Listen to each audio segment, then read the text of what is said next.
আসসালামু আলাইকুম। শুরু করছি আমি পদ্মজা উপন্যাসের ষষ্ঠ পর্ব দিয়ে। রাতে ঝড় এসেছিল। লাহারি ঘরের পিছনে তৈরি পথ বন্ধ হয়ে গেছে গাছের ভাঙা ডালপালা দিয়ে। মোর্শেদ রাতে বাড়ি ফেরেননি। হেমলতার একার পক্ষে সম্ভব নয় পথ খালি করার। তাই পদ্মজা পূর্ণা স্কুল থেকে বাড়ির সামনে দিয়ে ফিরছিল। উঠোনে শুটিং দলের সবাই ছিল। পদ্মজা মাথা নত হয়ে থেমে থেমে কাঁপতে থাকে। পথ শেষই হচ্ছে না। মাথায় ঘুমটা টানা। অনেকের নজরে পদ্মজা চলে আসলো। মিলন নামের একজন পূর্ণাকে ডাকলো, এই পূর্ণা। পূর্ণা দাঁড়ালো, সাথে পদ্মজা। পদ্মজা শুটিং দলটার দিকে তাকাচ্ছে না। মিলন পদ্মজার দিকে চোখ স্থির রেখে পূর্ণাকে প্রশ্ন করলো, পাশের মেয়েটাকে প্রথম দেখছি। আমার বড় আপা। আপন? মিলন ভারী আশ্চর্য হয়ে বলল, 10 দিন হলো এখানে আসার, এখনও পূর্ণা প্রেমা ছাড়া কোনো মেয়েকে চোখে পড়ল না। কণ্ঠ অবধিও শোনা যায়নি। তাই বড় বোন বলাতে সে খুব অবাক হলো। পূর্ণা হেসে বলল, আপন।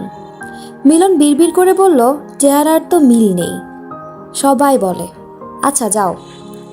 দুর্বল লাহারি ঘরে চলে আসলো। পদ্মজা হাঁপ ছেড়ে বাঁচল। ভেতরটা এত কাঁপছিল। অনেক মানুষের পা দেখেছে। চোখ তুলে মানুষগুলোর মুখ দেখার সাহস হয়নি, তবে ইচ্ছে হয়েছিল চোখ তুলে তাকাতে। বিকেলে হাজেরা আসলো, সবুর মিয়ার স্ত্রী। সবুর দিনরাত গাঁজা খেয়ে পড়ে থাকে। বউ বাচ্চাদের খোঁজ রাখে না। হাজেরা এর বাড়ি ওর বাড়ি এটা ওটা চেয়ে নেয়। এরপর 2 বাচ্চা নিয়ে খায়। পদ্মজার খুব মায়া হয় হাজেরার প্রতি। হাজেরা আসতেই হেমলতা পদ্মজার উদ্দেশ্যে ছুড়ে বললেন, লাউ গাছে কয়টা লাউ দেখেছিস? 9টা আম্মা। পূর্ণা কই? ওরে বল 2টা লাউ হাজেরাকে দিয়ে দিতে, কাঁচামরিচও দিতে বলবি। পদ্মজার মুখে কালো আধার নেমে আসে। হেমলতা পদ্মজার মুখে দেখে বুঝতে পারেন পূর্ণা বাড়িতে নেই, টিভি দেখতে গেছে, তাই না? পদ্মজাকে দ্বিধাগ্রস্ত হতে দেখা গেল। বিব্রতভাবে বলল, আম্মা আমাকে বলে গেছে তুই ওর অভিভাবক। একটু শরীরটা খারাপ লাগছে বলে শুয়েছি, অমনি সুযোগটা লুটে নিছে। আম্মা আমার দোষ, পূর্ণাকে কিছু বলো না। পদ্মজার ভেজা কণ্ঠ হেমলতার রাগ উড়িয়ে দিল। তিনি অন্যদিকে মুখ করে শুয়ে বললেন, হাজেরারে নিয়ে যা, ঘুমটা টেনে যাবি। বেগুন বেশি হলে কয়টা দিয়ে দিস। পদ্মজার মন ভরে গেল। তার মা এত বেশি উদার, কখনো কাউকে ফিরিয়ে দেন না। সামর্থ্যের মধ্যে আরও বেশি কিছু দেওয়ার মতো থাকলে তিনি কার্পণ্য করেন না। তবে হাজেরার স্বভাব অভাবে নষ্ট হয়েছে, চুরি করার প্রবণতা আছে, তাই পদ্মজাকে যেতে বললেন। উঠোনের এক কোণে এবং লাহারি ঘরের ডান পাশে লাউয়ের মাচা। 9টা লাউ ঝুলে রয়েছে, তরতাজা টাটকা, সবুজ পাতা নজর কাড়ে। পদ্মজা বাড়ির দিকে তাকালো না। একটা লাউ হাজেরার হাতে দিয়ে বলল, কি দিয়ে রাঁধবা? জানি না গো পদ্ম, গিয়া দেহি মাছ মিলানো যায়নি। তোমার ছেলেটা ঠান্ডা কমেছে? পদ্মজা কাঁচামরিচ ছিঁড়ে হাজেরার আঁচল ভরে দিল। হাজেরা গুনগুন করে কাঁদছে আর বলছে, সেরাডা সারাদিন মাটিতে পইরা থাহে একলা একলা, রাইত হইলে জ্বরে কাঁপে, দম ফেলাইতে পারে না। ডাক্তার দেখাচ্ছ না কেন? টেহা লাগবো না, কই পামো? তুমি মাতব্বর বাড়িতে যেও, শুনেছি ওনারা খুব দান খয়রাত করেন। হাজেরা বাধ্যের মতো মাথা নাড়ল। বেগুন গাছ বাড়ির পেছনে। পদ্মজা বাড়ির পেছনে সাবধানে আসলো। মনে মনে ভাবছে হাজেরার ছেলে সুস্থই আছে। সকালে সে দেখেছে। হাজেরা মিথ্যে বলছে। মানুষের খুব অভাব পড়লে বুঝি এমনই হয়। এত সবজি আছে, টমেটো নেই, পাওয়া যাবে? পরিষ্কার সহজ গলায় বলা পুরুষালী কণ্ঠটি পদ্মজাকে মৃদু কাঁপিয়ে তুলল। ঘুরে তাকালো। লিখনকে দেখে বিব্রত বোধ করল। কারো সামনে নিজের অস্বস্তি প্রকাশ করা উচিত না, কথাটি হেমলতা বলেছেন।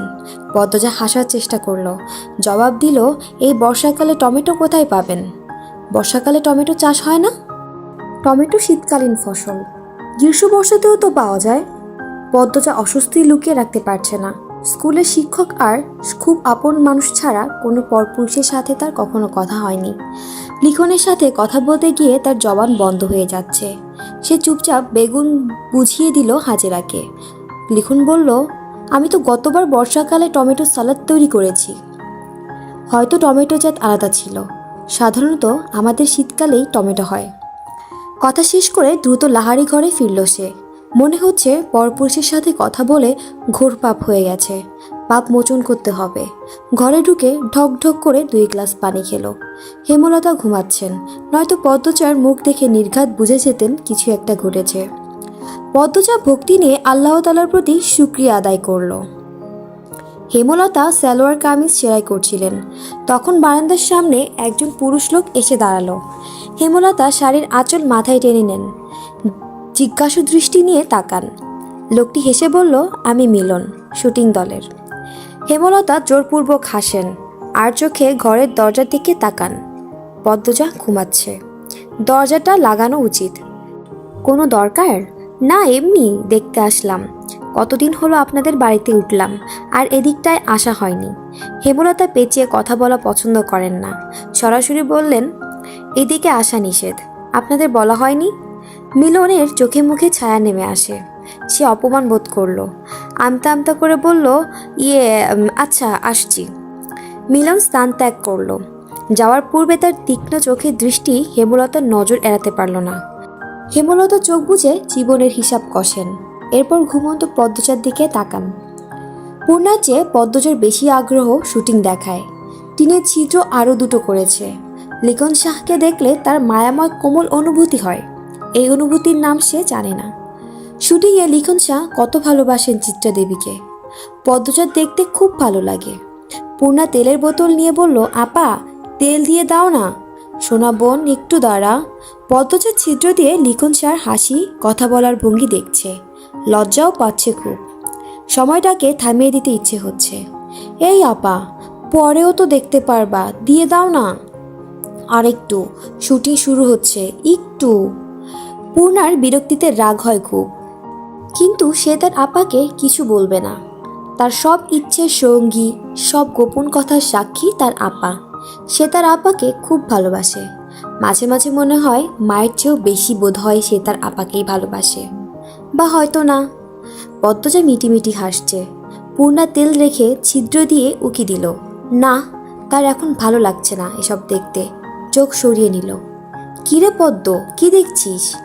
হেমলতার কণ্ঠ শুনে পদ্মজা চমকে উঠল, আরক্ত হয়ে উঠল। ডাকাতি করতে গিয়ে বাড়ির মালিকের কাছে ধরা পড়লে যেমন অনুভূতি হয়, তেমন অনুভূতি হচ্ছে পদ্মচার, বা আরও ভয়ঙ্কর অনুভূতি।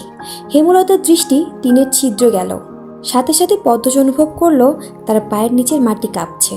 পূর্ণা ভয়ত চোখে একবার মাকে একবার বোনকে দেখছে। ছিদ্রের গুরু তো সে।